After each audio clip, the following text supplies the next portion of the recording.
नमस्कार, गुंजावनी मीडिया के digital platform में आपका स्वागत है। मैं शीतल अग्रवाल आपके साथ और हमारे साथ हैं आज doctor Sumit Sharma, skin and hair transplant surgeon. आज हम एक कॉमन प्रॉब्लम के बारे में सर से डिस्कस करेंगे, एक्ने, कील और मुहासे, जो बेसिकली गर्ल्स और बॉयज़ आजकल दोनों को यंग एज में परेशान करती है। कोई भी नहीं चाहता कि उनका चेहरा ख़राब हो, लेकिन ये एक ऐसी प्रॉब्लम है जो बढ़ती जा रही है। इसके लिए हम कुछ सुझाव सर से लेंगे। सर, एक्ने के लिए हम आपसे आज जानकारी चाहेंगे। गुड आफ्टरनून जी।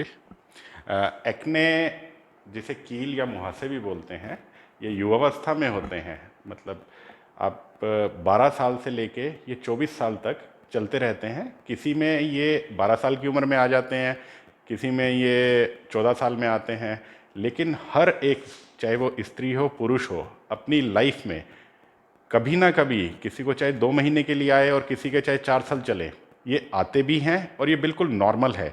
जो बॉडी में हार्मोनल चेंजेस हो रही होती हैं, जो हमारे डेवलपमेंट हो रही होती है बॉडी की, और जो हार्मोन्स उन डेवलपमेंट को कर रहे होते हैं, उसके इन्फ्लुएंस हमारा सीवेशियस ग्लैंड, जो एक तेलीय ग्रंथि होता है, उस पर पड़ता है और वो ब्लॉक हो जाती है, जिसकी वजह से कील और मुहासे हमारे यूजली हमारे फेस पे होते हैं और कभी कभी पीठ पे या अपर आर्म पे या अपर चेस्ट पे भी पाए जाते हैं ये, और ये बिल्कुल नॉर्मल है।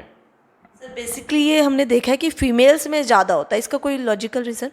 नहीं, ऐसा नहीं है कि ये फीमेल में ज़्यादा होगा या मेल्स में ज़्यादा होगा, दोनों में भी बराबर मात्रा में पाए जाते हैं ये, ऐसा बिल्कुल नहीं है। सर, कई बार हम देखा पिंपल्स होने के बाद ना पोर्स हो जाते हैं, वो ओपन हो जाते हैं, वो ठीक नहीं हो पाते, या उसका भी कोई ट्रीटमेंट है? देखिए, जिसकी ज़्यादा तेलीय स्किन है या उसमें सिवेशियस एक्टिविटी ज़्यादा है, तो डेफिनेटली उसका जो पोर साइज़ है वो डायलेटेड मिलेगा, इंक्रीज मिलेगा।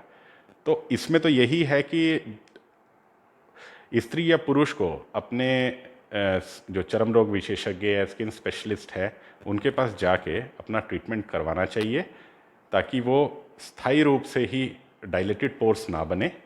उसकी पहले हम एक्टिविटी को कम करेंगे सेबेशियस ग्लैंड की, कुछ एक लगाने की दवाई होंगी, उससे कम होगी, या खाने की मेडिसिन होगी जो आपको विशेषज्ञ डॉक्टर दे देगा। और मेरे ख्याल से उसके बाद में आपको जो डायलेटेड पोर्स या फिर एक्ने के जो स्कार्स हैं, ये नहीं पड़ेंगे। तो इसमें जो खास बात है वो ये ध्यान रखनी चाहिए, कोई भी कील हो मुहासा हो, हमें इसको खुद स्क्वीज़ नहीं करना चाहिए, अदरवाइज़ चेहरे पे गड्ढे या निशान ये परमानेंटली पड़ सकते हैं। सर, अगर ये परमानेंटली हो जाते हैं स्कार्स के जो मार्क्स है, इसको क्या धीरे धीरे टाइम के अकॉर्डिंग कोई ट्रीटमेंट इसका लिया जा सकता है, ये अपने आप जा सकते हैं? बिल्कुल बिल्कुल। इसका ट्रीटमेंट बिल्कुल है, जैसे कि केमिकल पील्स होते हैं एक्ने को दूर करने के लिए, या फास्ट उसको अगर मेडिसिन का एक्शन चाहिए आपको, तो इसके लिए बहुत सारी है, जिसमें एक केमिकल पील्स होगी, बाकी टॉपिकल मेडिकेशन जो लगाने की दी जाती है, या ओरल मेडिकेशन जो खाने की दी जाती है। इसके अलावा अगर एक्ने बिल्कुल ठीक हो गया है और उसके चेहरे पे सिर्फ निशान या गड्ढे वो रह गए हैं, इसके लिए लेज़र्स हैं मार्केट में, जिसे हम फ्रैक्शनल लेज़र बोलते हैं, जैसे कि CO2 फ्रैक्शनल लेज़र है, अर्बियम ग्लास लेज़र है, जिसके द्वारा हम परमानेंटली इन गड्ढों में 50 to 70% तक सुधार कर सकते हैं। लेकिन इसमें मल्टीपल सिटिंग्स लगती हैं, ये ऐसा नहीं है कि एक बार लेज़र हुआ और आपका ठीक हो गया। उस सिटिंग का इफेक्ट 4 से 5 महीने के बाद ही आएगा, और 4 से 5 मिनिमम सिटिंग लेने की आवश्यकता होगी। सर, इसका कोई क्योर है जिससे मतलब पिंपल्स ना हो? बिल्कुल, कुछ एक ऐसी मेडिसिन हैं जिसका अगर हम कोर्स 16 से 20 हफ्ते का लेते हैं तो दोबारा होने के चांसेस बहुत कम होते हैं। लेकिन किसी किसी केस में ये उस परमानेंट क्योर वाली मेडिसिन लेने के बाद भी हो जाते हैं, जिसमें हार्मोनल इम्बैलेंसेस या डिस्टर्बेंसेस ज़्यादा हैं, उनमें ये देखा गया है। लेकिन यूजुअली जो परमानेंट वाली मेडिसिन है, उसको 16 से 20 हफ्ते लेने के बाद ज़्यादातर लोगों में एक्ने दोबारा होने की संभावना कम होती है, गड्ढे भी नहीं पड़ते, निशान भी नहीं पड़ते हैं।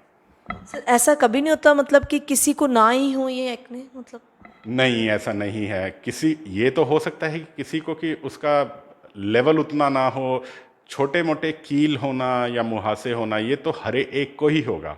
ये तो बिल्कुल कॉमन फिजियोलॉजिकल हमारी बॉडी के जो चेंजेस हैं, जो प्रोसेस है, उसी की वजह से हमारी जो तेलीय त्वचा है या जो स्किन है उसकी ग्रंथि है सीवेशियस ग्लैंड जिसे हम बोलते हैं, ये तो उस ग्रंथि की नॉर्मल एक्टिविटी है जो हार्मोन्स के इन्फ्लुएंस से बढ़ती है। तो ये तो होना ही है नॉर्मली, किसी में ज़्यादा होते हैं किसी में कम, लेकिन अगर हम समय से इलाज कराएंगे तो इसके जो सीक्वलें हैं जैसे कि गड्ढे, निशान, दाग, ओपन पोर्स, इन सब से बच सकते हैं। जैसे आप सब लोगों ने देखा, हमने आज एक्ने, जो हर गर्ल नहीं चाहती कि हमारे फेस पे हो, आजकल तो बॉयज़ भी इसके लिए बहुत ट्रीटमेंट लेते हैं कि एक्ने फेस पे ना हो। इसके बारे में और आगे जानकारी के लिए या और कुछ जानने के लिए हमारे पेज को लाइक, शेयर एंड फॉलो ज़रूर करें। बाय।